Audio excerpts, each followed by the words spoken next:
घोंसले की नींव बनाते देखा है? अथक परिश्रम करके तिनका तिनका बिटोर कर वो पक्षी अपना घोंसला बनाता है, अपनी संतान के लिए एक सुरक्षित घर बनाता है। और फिर कहीं से तीव्र आंधी आती, भारी वर्षा होती और उसका घोंसला तिनका तिनका करके बिखर जाता है। फिर वो पक्षी क्या करता है? वो रोता नहीं, ना ही विलाप करता है। वो बिना विलंब करे फिर से अपना घोंसला बनाना प्रारंभ कर देता है और सफलता पाता है। फिर हम क्यों छोटी छोटी असफलता से भयभीत होकर परिश्रम करना छोड़ देते हैं? एक बात सदा स्मरण रखिएगा, हर वृक्ष कुल्हाड़ी की एक मार से नीचे नहीं गिरता, हर चट्टान घन के एक प्रहार से नहीं टूटती। सफलता पाने के लिए अनावरत परिश्रम करना ही मात्र एक मार्ग है। स्वीकारण, सत्य का स्वीकारण मनुष्य के लिए बहुत ही महत्वपूर्ण है। जब तक मनुष्य सत्य को स्वीकार नहीं करता, उसे असत्य से लड़ने की शक्ति प्राप्त नहीं होती। जब आप भोजन करते हैं तो क्या होता है? आपका पेट स्वीकारता है कि वो भर चुका है और आप भोजन करना बंद कर देते हैं। जब आपको निद्रा आती है तो क्या होता है? आपका मन स्वीकारता है कि आपका शरीर थक चुका है और उसे विश्राम की आवश्यकता है। उसी प्रकार जब आपको किसी व्यसन को रोकना हो तो आपको स्वीकारना पड़ता है कि बहुत हो चुका, चाहे वो लालच हो या मदिरापान। उस व्यसन का त्यागना तभी प्रारंभ होता है जब आप ये स्वीकार कर लेते हैं कि आप उस व्यसन के बंधक हैं। हम में से ऐसा कोई नहीं जिनकी परछाई उनसे दूर रहती। हमारी परछाई सदैव हमारे साथ रहती है। कदाचित हमारी परछाई हमारे कर्मों के फलों का संकेत है। कदाचित इसी कारण कई बार हमें अपनी परछाई से भय भी लगता है, परंतु इस भय से निवारण पाने का एक साधन अवश्य है। वो है सूर्य की ओर मुख करना या किसी प्रकाश के स्रोत की ओर मुख करना, क्योंकि तब हमें हमारी परछाई दिखाई नहीं देती। यदि इसे जीवन के संदर्भ में देखें तो ये प्रकाश का स्रोत शुभ कर्मों की चेतना है। यदि आपके मन में शुभ कर्म करने की इच्छा है तो आपको कभी भी अपने कर्मों के फल का भय नहीं होगा, क्योंकि यदि आपका मन शुद्ध होगा तो आपके कर्म शुद्ध होंगे और शुद्ध कर्मों का फल कभी अशुद्ध नहीं हो सकता। आज मैं आप सबको एक कथा सुनाता हूं। एक दिन प्रातः एक व्यापारी अपने घर से निकला। घर से निकलते ही एक बिल्ली ने उस व्यापारी का मार्ग काट दी। व्यापारी घबरा गया, वो फिर से घर लौट गया और शुभ घड़ी की प्रतीक्षा करने लगा। और जब वो पुनः अपने घर से निकला तब वो वाहन जा चुका था जिससे राजा तक पहुंचकर उसे भेंट देनी थी। राजा को भेंट नहीं मिली। राजा क्रोधित हो गए। राजा ने उस व्यापारी का व्यापार बंद करवा दिया। इस कारण व्यापारी क्रोधित होकर घर पर अपनी पत्नी से लड़ बैठा। पत्नी अपने बच्चों समेत मैके वापस चली गई और उस व्यापारी के जीवन में यदि कुछ रह गया था तो केवल अंधकार। और इन सब का कारण वो उस बिल्ली को मानता रहा जिसने उसका मार्ग काटा था। ऐसा ही एक दूसरा व्यापारी राजा को भेंट देने निकला और उस व्यापारी का मार्ग भी एक बिल्ली ने काट दिया। वो व्यापारी तनिक घबराया, परंतु उसने आगे बढ़ना अधिक उचित समझा। राजा तक वो समय पर पहुंचा। उसने राजा को भेंट दी। राजा प्रसन्न हुए और राजा ने व्यापारी को अपना व्यापार बढ़ाने की अनुमति दी, स्वर्ण आभूषण दी।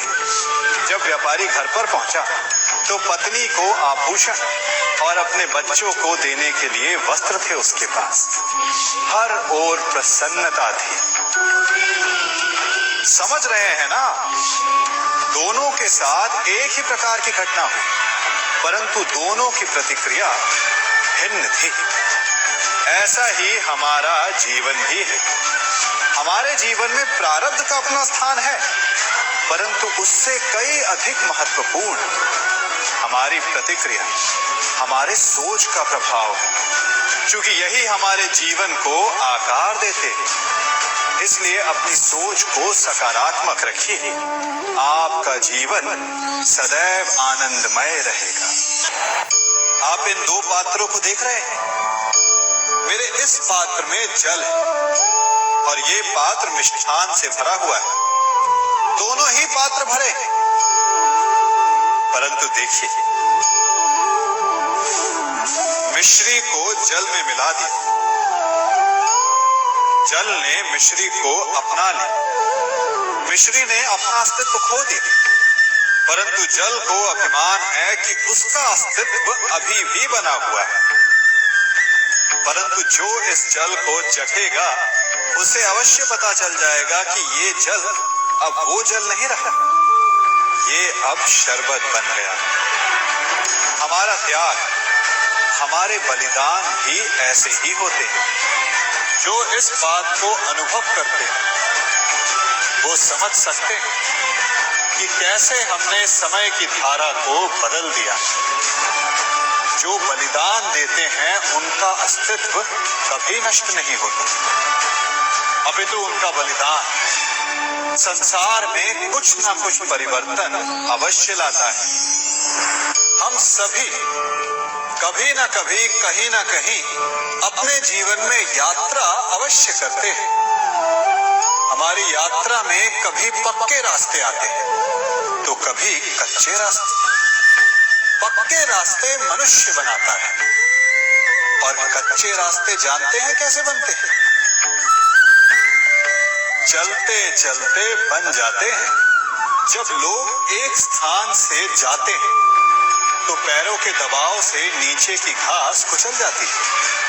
बार बार उस मार्ग से जाने से धीरे धीरे मार्ग स्वतः ही बन जाता है। और यही जीवन है, यही नियति है। जब आपके जीवन में आपको मार्ग ना मिले तो रुकिए नहीं, आगे बढ़ते रहिए और आपके पैरों के दबाव से मार्ग स्वतः ही बन जाएगा।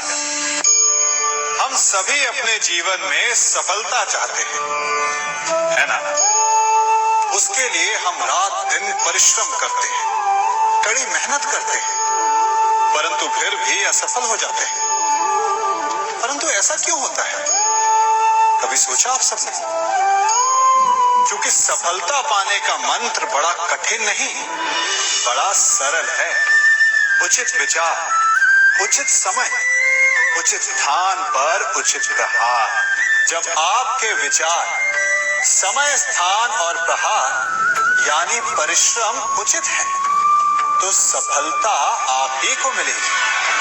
जिस प्रकार एक लोहार लोहे से कुछ बनाते समय उस लोहे के सही ताप तक के आने की प्रतीक्षा करता है और समय आने पर उचित स्थान पर पर्याप्त बल से प्रहार करता है और लोहा आकार ले लेता है, ठीक उसी प्रकार आपकी सफलता भी आकार लेती है।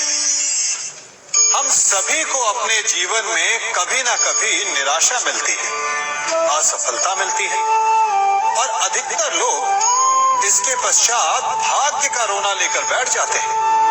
कुछ कहते हैं कि जिस स्थान पर मैं हूं उससे कई ऊंचे स्थान पर होने के योग्य था, परंतु नहीं जा पाया। किसी को पीड़ा है कि उसे जो मिलना चाहिए था वो उसे नहीं मिला, भाग्य ही बुरा था। भाग्य क्या होता है? भाग्य वन में खिला पुष्प देवताओं को चढ़ाया जाएगा या किसी सुंदरी की वेणी में वो सजेगा या फिर उसे कुचल कर उत्पाद बना दिया जाएगा। ये सब एक पुष्प के नियंत्रण में नहीं होता, परंतु जब तक उस पुष्प का अस्तित्व है सुगंध बिखेरना उसके वश में अवश्य है। परंतु भाग्य भाग्य हमारे वश में नहीं, और जो हमारे वश में नहीं उसके लिए दुखी होने से क्या होगा।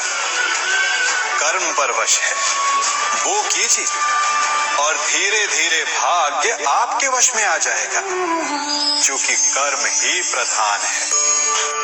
कभी आप ब्रह्म मुहूर्त में जगे हैं? जगकर देखिए, संध्या होने के पश्चात जब रात्रि का अंधकार सारे संसार को धीरे धीरे अपने अंधकार में निगलने लगता है, तो यही अंधकार ब्रह्म मुहूर्त में भोर होने से ठीक पूर्व तनिक अधिक काला हो जाता है। कुछ समझे? हमारा जीवन भी कुछ ऐसा ही होता है। जब हमारे जीवन की समस्याएं अपने अंत पर होती है, तो यही समस्याएं एक भीषण रूप लेकर हमारे समक्ष प्रस्तुत हो जाती है, और ऐसे परिस्थिति में अधिकतर लोग हार मान जाते हैं।